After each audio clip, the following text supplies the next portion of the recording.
प्राचीन काल की बात है। हिमालय की तलहटी में एक ऐसा गांव था जो अपनी दिव्यता और रहस्यमय कथाओं के लिए प्रसिद्ध था। इस गांव के पास एक घना जंगल था जिसके बीचों बीच एक झील थी। इस झील को शांत सरोवर कहा जाता था। यह झील जितनी सुंदर थी उतनी ही रहस्यमयी भी। लोग कहते थे कि इस झील में ईश्वर का वास है और यहां आने वाले को अपने जीवन का उद्देश्य प्राप्त होता है। गांव के वृद्ध जन झील के बारे में अनेक कहानियां सुनाते थे। एक बार एक संत ने इस झील के पास तपस्या की थी और उन्हें साक्षात देवी का दर्शन हुआ था। देवी ने उन्हें वरदान दिया कि झील के जल को जो भी अपने श्रद्धा और सच्चे मन से स्पर्श करेगा उसे उसकी खोई हुई पहचान और उद्देश्य मिलेगा। लेकिन समय बीतने के साथ यह कथा मात्र एक लोक कथा बनकर रह गई। लोग झील की ओर जाने से डरते थे। यह विश्वास था कि जो झील में अकारण प्रवेश करता है वह वापस नहीं आता। गांव के पास रहने वाला एक साधारण कछुआ जिसका नाम अजय था, अक्सर झील के पास जाया करता था।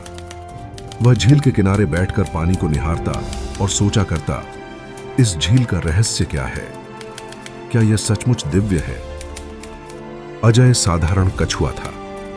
वह अपनी धीमी चाल और सरल स्वभाव के कारण अक्सर अन्य जीवों का उपहास सहता था। हिरण, बंदर और चिड़िया सभी उसकी धीमी गति का मजाक उड़ाते थे। एक दिन बंदर ने कहा, अरे अजय, तुम तो इतने धीमे हो कि तुम्हें इस जंगल में कोई मित्र नहीं मिलेगा। अजय मुस्कुराया और बोला, धीमी गति से चलना बुरा नहीं है। अगर दिशा सही हो तो मंजिल तक पहुंचने में समय का महत्व नहीं रहता। अजय के इस उत्तर से सभी चुप हो गए, लेकिन मन ही मन वे उसे कमजोर और तुच्छ समझते रहे। एक रात अजय गहरी नींद में था। उसने एक अजीब सपना देखा। सपने में उसने एक दिव्य स्त्री को झील के बीचों बीच खड़े देखा। वह स्त्री उसे बुला रही थी। उनकी आवाज मंद थी, लेकिन उसमें एक शक्ति थी। उन्होंने कहा, अजय, तुम्हारा समय आ गया है। तुम्हारे जीवन का उद्देश्य तुम्हारे सामने आने वाला है। इस झील में उतरने का साहस करो और अपना भाग्य खोजो। अजय जाग गया। उसका दिल जोर जोर से धड़क रहा था। वह नहीं समझ पा रहा था कि यह सपना था या सच्चाई। लेकिन झील के प्रति उसकी जिज्ञासा और बढ़ गई। झील के तकीका काटे। अगले दिन अजय ने ठान लिया कि वह झील में प्रवेश करेगा। उसने सोचा, मुझे डरने की आवश्यकता नहीं है। यदि झील का जल सच में दिव्य है तो यह मेरा भला ही करेगा। वह झील के पास पहुंचा। पानी स्थिर और चमकदार था। जैसे ही उसने अपने पंजे पानी में डाले, एक हल्की तरंग उठी और झील के जल में हल्का प्रकाश फैल गया। अचानक अजय को लगा जैसे झील के अंदर कोई छिपा हुआ द्वार खुल रहा हो। वह घबराया, लेकिन फिर उसे वही दिव्य आवाज सुनाई दी, डरो मत अजय, तुम्हारा स्वागत है। अजय ने साहस जुटाया और झील में उतर गया। जैसे ही अजय झील के पानी में डूबा, उसने पाया कि वह एक अद्भुत स्थान पर पहुंच गया है। वहां स्वर्णिम प्रकाश से जगमगाती एक नगरी थी। इस नगरी में दिव्यता की अनुभूति हो रही थी। वहां के पेड़, पौधे और जल सब कुछ अलौकिक था।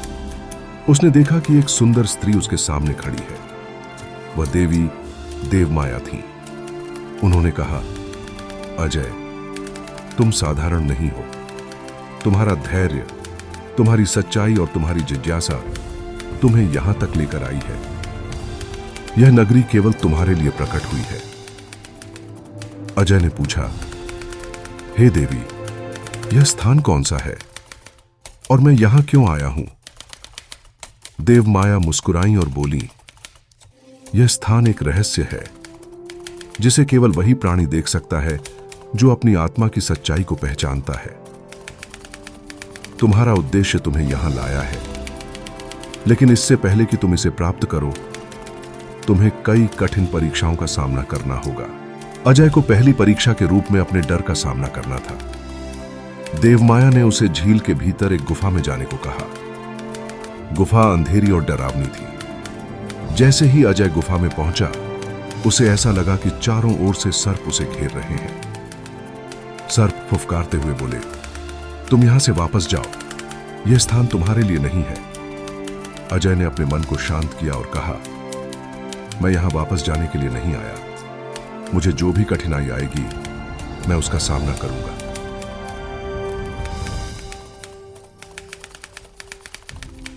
उसकी दृढ़ता देखकर सर्प शांत हो गए और गुफा का मार्ग खोल दिया।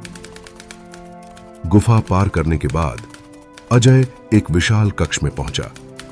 यह कक्ष झील के भीतर स्थित था और चारों ओर अंधकार के बीच सुनहरी रोशनी की लकीरें झिलमिला रही थीं। कक्ष के केंद्र में एक विशाल द्वार था जिसे नागराज वासुकी पहरेदारी कर रहे थे। उनकी आंखों में तेज और शरीर पर सैकड़ों वर्षों की तपस्या का प्रभाव झलक रहा था। जैसे ही अजय वहां पहुंचा, नागराज वासुकी ने अपनी फुफकार से पूरा वातावरण कंपा दिया। कौन है जो यहां तक पहुंचने की हिम्मत कर रहा है? यह स्थान साधारण प्राणियों के लिए नहीं है। अजय ने अपना भय छिपाते हुए विनम्रता से कहा, हे नागराज, मैं अजय हूं। मैं अपनी नियति की खोज में हूं। झील के रहस्यों ने मुझे यहां तक खींच लाया है। नागराज हंसे और बोले, तुम एक साधारण कछुआ हो। तुम्हारी धीमी चाल और कमजोर शरीर के साथ तुम इस द्वार को पार नहीं कर सकते।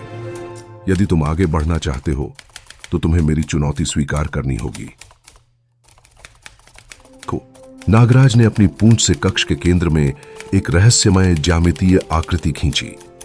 यह एक बड़ा घेरा था जिसमें कई छोटे छोटे चिन्ह बने हुए थे। यह एक चक्र है जो समय और धैर्य का प्रतीक है। इस चक्र में प्रवेश करने वाले को अपने मन और आत्मा का सच्चा बल दिखाना होगा। जो इसे पार कर जाएगा वही आगे बढ़ सकता है।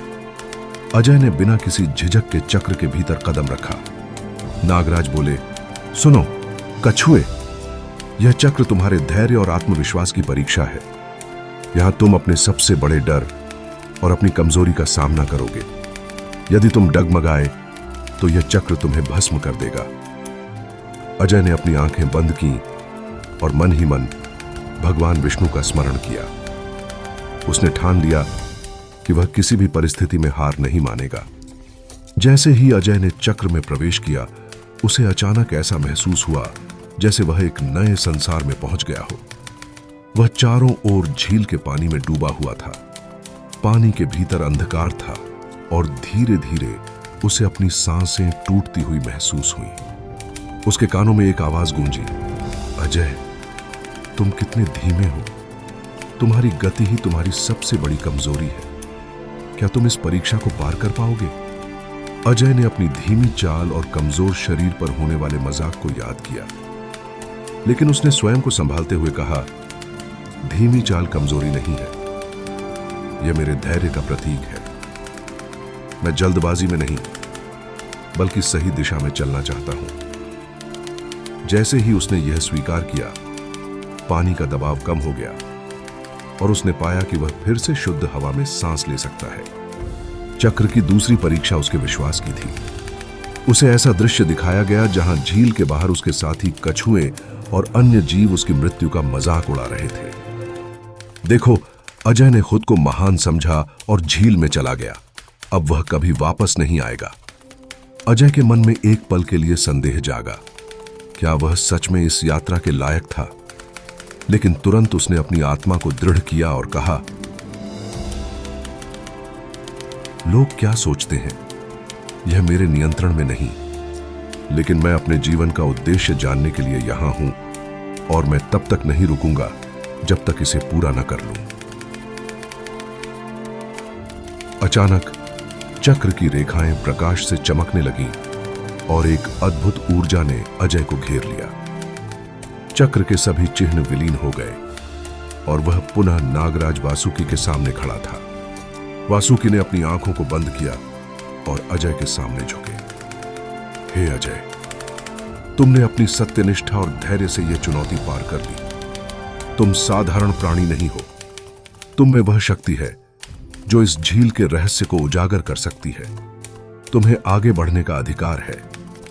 वासुकी ने द्वार को खोलते हुए कहा, इस द्वार के पार तुम्हारा अंतिम सत्य छिपा है, लेकिन ध्यान रखना, अगली परीक्षाएं और भी कठिन होंगी। अजय ने द्वार के भीतर कदम रखा और वह एक और रहस्यमय नगरी में पहुंच गया। वहां स्वर्णिम प्रकाश के बीच एक महल खड़ा था। इस महल में ही उसका भाग्य लिखा हुआ था। महल के अंदर का दृश्य अलौकिक था।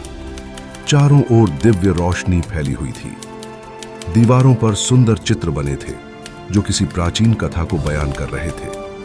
इन चित्रों में अजय ने स्वयं को देखा, एक कछुआ जो एक दिव्य स्त्री के साथ खड़ा था। उनके चारों ओर देवता झुके हुए थे और आकाश से फूल बरस रहे थे। अजय सोच में पड़ गया, यह मैं हूं, लेकिन यह कैसे संभव है?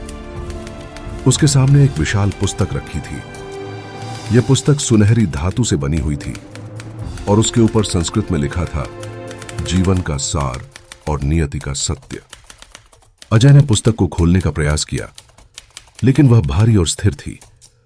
अचानक महल में एक मधुर और गंभीर स्वर गूंज उठा। यह वही देवी देवमाया की आवाज थी।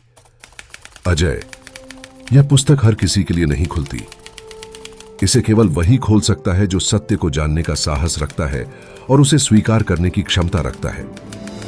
तुम्हें इसका रहस्य जानने के लिए अंतिम परीक्षा देनी होगी। देवमाया की आवाज के साथ ही महल का वातावरण बदलने लगा। अचानक अजय ने खुद को अपने गांव के पास पाया।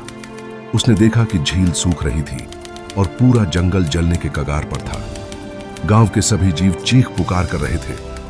देवमाया की आवाज फिर गूंजी, अजय, तुम्हारे पास दो विकल्प हैं। यदि तुम इस पुस्तक का रहस्य जानना चाहते हो तो तुम्हें अपने लिए चुनना होगा, लेकिन यदि तुम अपने जंगल और अपने साथियों को बचाना चाहते हो तो तुम्हें अपना जीवन झील में समर्पित करना होगा। अजय दुविधा में पड़ गया। उसे अपनी यात्रा के उद्देश्य और जंगल के बीच चुनाव करना था। वह सोचने लगा, यदि मैं पुस्तक का रहस्य जान लेता हूं तो मैं अपनी नियति को प्राप्त कर सकता हूं, लेकिन यदि मेरा जीवन मेरे साथियों के काम ना आ सका तो मेरी यात्रा का क्या महत्व? अजय ने बिना कोई समय गंवाए कहा, मैं अपने जंगल और अपने साथियों के लिए अपना जीवन समर्पित करता हूं। उनकी भलाई मेरे जीवन के उद्देश्य से अधिक महत्वपूर्ण है। तब जैसे ही उसने यह कहा, झील में एक प्रकाश चमका। पूरा वातावरण शांत हो गया। जंगल की आग बुझ गई और झील पुनः भरने लगी। देवी देवमाया प्रकट हुई। उन्होंने अजय की ओर देखकर कहा, तुमने अपने बलिदान से यह साबित कर दिया कि तुम स्वार्थ से परे हो। यही सच्चे रक्षक की पहचान है। अब तुम इस पुस्तक का रहस्य जानने के लिए तैयार हो। देवमाया ने कहा, यह विवाह केवल एक कर्मकांड नहीं है, बल्कि यह तुम्हारे धैर्य, प्रेम और त्याग का पुरस्कार है। तुम्हारे माध्यम से यह झील और जंगल हमेशा सुरक्षित रहेंगे। अब समय आ गया है कि तुम इस सत्य को स्वीकार करो और अपनी यात्रा के अंतिम पड़ाव की ओर बढ़ो। महल के भीतर जब अजय ने देवी देवमाया की वाणी सुनी तो उसके मन में एक नई शक्ति का संचार हुआ। लेकिन यह सारा घटनाक्रम केवल झील तक ही सीमित नहीं था। यह घटना स्वर्गलोक और असुरलोक दोनों में हलचल मचा चुकी थी। स्वर्ग के देवताओं ने इस अद्भुत विवाह की घोषणा सुनी, लेकिन कुछ देवता इससे प्रसन्न नहीं थे। देवराज इंद्र ने अपनी सभा में कहा, यह असंभव है कि एक साधारण कछुआ जो धीमी गति और साधारण जीवन का प्रतीक है, देवमाया जैसी दिव्य आत्मा का पति बने। यह नियमों के विपरीत है। हमें इसे रोकने के उपाय करने चाहिए। वहीं असुरों ने भी इस घटना को अपने लिए खतरे के रूप में देखा। असुर गुरु शंखासुर ने अपनी सभा में कहा, यदि यह विवाह संपन्न हो गया तो इस झील की दिव्यता बढ़ जाएगी। इसका जल इतना शक्तिशाली हो जाएगा कि हमारे अंधकार की शक्तियां यहां प्रवेश नहीं कर पाएंगी। हमें इस विवाह को रोकना ही होगा। शंखासुर ने एक चाल चली। उसने अपने सबसे विश्वास पात्र दूत मायावी को अजय के पास भेजा। मायावी ने जंगल के जानवर का रूप लिया और अजय से कहा, हे अजय, तुमने अपने धैर्य और बलिदान से यहां तक की यात्रा पूरी की है, लेकिन क्या तुमने सोचा है कि यह सब तुम्हारे लिए जाल भी हो सकता है? क्या यह संभव है कि तुम्हें किसी बड़ी योजना का हिस्सा बनाया जा रहा हो? अजय ने ध्यान से सुना और विनम्रता से उत्तर दिया, यदि यह जाल है तो भी मैं इसे स्वीकार करता हूं, क्योंकि मेरी नीयत सच्ची है और मैं वही कर रहा हूं जो मेरा हृदय और आत्मा मुझसे कहती है। मायावी यह सुनकर क्रोधित हुआ, लेकिन वह झुककर वहां से चला गया। स्वर्ग के देवताओं ने भी अजय को परखने का निश्चय किया। उन्होंने वरुण देव को आदेश दिया कि वह झील के जल के माध्यम से अजय को एक और परीक्षा में डाले। अजय जब झील के किनारे विश्राम कर रहा था तो पानी में हलचल होने लगी। झील के बीचों बीच एक बड़ा भंवर बन गया। वरुण देव प्रकट हुए और बोले, हे अजय, यदि तुम इस झील के रक्षक बनने जा रहे हो तो तुम्हें यह साबित करना होगा कि तुम इस झील के हर जीव की रक्षा कर सकते हो। यह भंवर झील के जल को निगल जाएगा और यहां रहने वाले जीव मर जाएंगे। क्या तुम इस आपदा को रोकने का साहस रखते हो? अजय ने अपने मन को शांत किया और झील के किनारे जाकर भगवान विष्णु का ध्यान किया। उसने प्रार्थना की, हे नारायण, आप मुझे शक्ति दें कि मैं अपने कर्तव्य का पालन कर सकूं। अजय ने अपनी छोटी सी शक्ति का उपयोग कर झील में छलांग लगा दी। वह भंवर के केंद्र में पहुंचा और अपनी पूरी शक्ति से उसे रोकने का प्रयास करने लगा। धीरे धीरे भंवर की गति कम होने लगी और अंततः वह समाप्त हो गया। वरुण देव प्रसन्न होकर प्रकट हुए और बोले, तुमने यह साबित कर दिया कि तुम न केवल धैर्यवान हो बल्कि साहसी और जिम्मेदार भी हो। तुम्हें आशीर्वाद है। यह झील हमेशा तुम्हारे आदेश का पालन करेगी। अजय की सभी परीक्षाओं के बाद देवी देवमाया ने स्वर्ग और पृथ्वी दोनों लोकों में विवाह की घोषणा की। झील के अंदर का दिव्य स्थान स्वर्ण सरोवर इस विवाह का आयोजन स्थल चुना गया। देवताओं और झील के सभी जीवों को आमंत्रित किया गया। लेकिन विवाह से पहले एक अंतिम चुनौती बाकी थी। असुर गुरु शंखासुर ने इस विवाह को रोकने के लिए झील के जल में एक जहर छोड़ने की योजना बनाई। इस जहर का प्रभाव ऐसा था कि यह झील को बंजर बना सकता था और विवाह को रोक सकता था। स्वर्ण सरोवर में विवाह की तैयारियां चल रही थी। झील के सभी जीव उत्सव के माहौल में डूबे हुए थे। स्वर्ग से देवता और धरती से ऋषि भी इस विवाह का साक्षी बनने के लिए आ रहे थे। लेकिन इन सब के बीच शंखासुर अपनी योजना को अमल में लाने के लिए तैयार था। उसने अपने सबसे घातक जहर कालविष को झील के जल में छोड़ने का निश्चय किया। अजय जब स्वर्ण सरोवर के पास बैठा था तो उसे पानी में कुछ असामान्य हलचल महसूस हुई। पानी का रंग धीरे धीरे काला हो रहा था और उसमें से एक तीव्र दुर्गंध उठने लगी। झील के छोटे जीव तड़पने लगे। अजय ने यह देखकर झील के पास ध्यान लगाया और स्थिति को समझने की कोशिश की। उसी समय देवी देवमाया प्रकट हुई। उनके चेहरे पर चिंता का भाव था। उन्होंने कहा, अजय, यह शंखासुर का षड्यंत्र है। उसने कालविष का उपयोग कर इस झील को नष्ट करने का प्रयास किया है। यदि यह विष पूरी झील में फैल गया तो न केवल यह झील बल्कि यहां की सारी प्राण शक्ति समाप्त हो जाएगी। तुम्हारे और मेरे विवाह का अर्थ भी समाप्त हो जाएगा। अजय ने तुरंत पूछा, हे देवी, इस विष को रोकने का कोई उपाय है? कृपया मुझे बताइए। देवमाया ने गंभीर स्वर में कहा, इस जहर को केवल एक दिव्य प्राणी की आत्मा और शरीर की ऊर्जा द्वारा ही शुद्ध किया जा सकता है, लेकिन इसका अर्थ है उस प्राणी का पूर्ण बलिदान।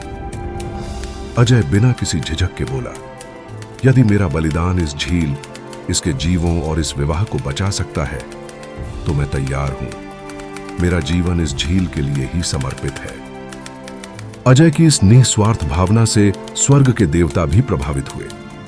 इंद्र, जो पहले इस विवाह के विरोध में थे, प्रकट हुए और बोले, हे अजय, तुमने अपने साहस और समर्पण से यह साबित कर दिया है कि तुम साधारण प्राणी नहीं बल्कि दिव्यता के सच्चे अधिकारी हो। तुम्हारा बलिदान व्यर्थ नहीं जाएगा। हम सब तुम्हारे इस कार्य में तुम्हारी सहायता करेंगे। देवताओं के आशीर्वाद के साथ अजय ने झील के सबसे गहरे हिस्से में छलांग लगाई जहां कालविष का केंद्र था। अजय झील की गहराइयों में पहुंच गया। वहां उसने देखा कि विष एक भयंकर ऊर्जा के रूप में फैल रहा था। उसने अपनी आत्मा की सारी शक्ति समर्पित करते हुए भगवान विष्णु का ध्यान किया। हे नारायण, यदि मेरा जीवन इस झील और इसके जीवों को बचा सकता है तो कृपया मेरी शक्ति को इन सबके कल्याण के लिए उपयोग करें। अजय का शरीर धीरे धीरे ऊर्जा में बदलने लगा। उसकी आत्मा ने झील के पानी को शुद्ध करना शुरू कर दिया। कुछ ही क्षणों में झील का सारा पानी चमकने लगा। काला विष गायब हो गया और झील फिर से अपने मूल रूप में आ गई। लेकिन अजय का शरीर अब वहां नहीं था। केवल एक सुनहरी ज्योति झील के मध्य में चमक रही थी। देवी देवमाया झील के किनारे खड़ी थी। उन्होंने अपनी आंखें बंद की और प्रार्थना की, हे नारायण, यह प्राणी जो स्वयं को झील और इसके जीवों के लिए समर्पित कर चुका है, इसका जीवन अमूल्य है। इसे एक नए रूप में वापस आने का आशीर्वाद दें। देवताओं और देवमाया की प्रार्थना से झील के बीच से एक कमल खिला। कमल के बीच में अजय का नया स्वरूप प्रकट हुआ। अब वह एक साधारण कछुए का नहीं, बल्कि एक दिव्य रूप में परिवर्तित हो चुका था। उसके शरीर पर स्वर्णिम आभा थी और उसकी आंखों में अद्भुत तेज। देवी देवमाया ने उसे देखकर कहा, अजय, तुमने अपनी निस्वार्थता और बलिदान से इस झील को पुनर्जीवित किया है। अब तुम केवल इस झील के रक्षक नहीं, बल्कि इसके सच्चे अधिपति हो। यह विवाह अब पूर्णता की ओर बढ़ेगा। स्वर्ण सरोवर में विवाह का भव्य आयोजन किया गया। देवता, ऋषि और झील के सभी जीव इस विवाह के साक्षी बने। देवी देवमाया और अजय का यह मिलन केवल दो आत्माओं का नहीं,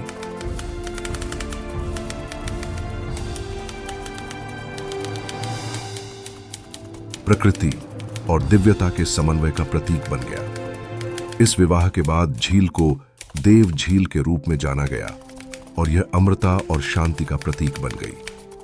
अजय का यह सफर केवल एक साधारण प्राणी की कहानी नहीं थी। यह एक प्रेरणा थी जो यह सिखाती है कि धैर्य, निस्वार्थता और प्रेम के साथ कोई भी अपने जीवन को दिव्यता तक पहुंचा सकता है। अजय अब झील और जंगल के सभी जीवों के रक्षक के रूप में अमर हो गया।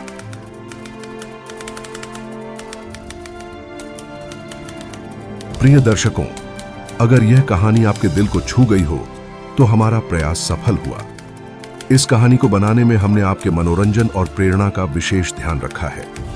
यदि आपको कहानी पसंद आई हो तो कृपया हमारे चैनल को सब्सक्राइब करें, इस वीडियो को लाइक करें और अपने विचार नीचे कमेंट सेक्शन में साझा करें। आपकी प्रतिक्रिया ही हमारी प्रेरणा है। हम आपसे यह भी अनुरोध करते हैं कि इस कहानी को अपने दोस्तों और परिवार के साथ साझा करें ताकि यह संदेश अधिक से अधिक लोगों तक पहुंच सके। हर लाइक और सब्सक्रिप्शन हमारे लिए नई कहानियां लाने का हौसला बढ़ाता है। यह कहानी पूरी तरह से काल्पनिक है और इसका उद्देश्य केवल मनोरंजन, प्रेरणा और सकारात्मकता का प्रसार करना है। इसे किसी भी धर्म, जाति या व्यक्ति की भावनाओं को आहत करने के लिए नहीं बनाया गया है। अगर अनजाने में किसी की भावनाओं को ठेस पहुंची हो तो हमें खेद है। हमारा उद्देश्य केवल सभी दर्शकों के लिए एक अनूठा अनुभव प्रदान करना है।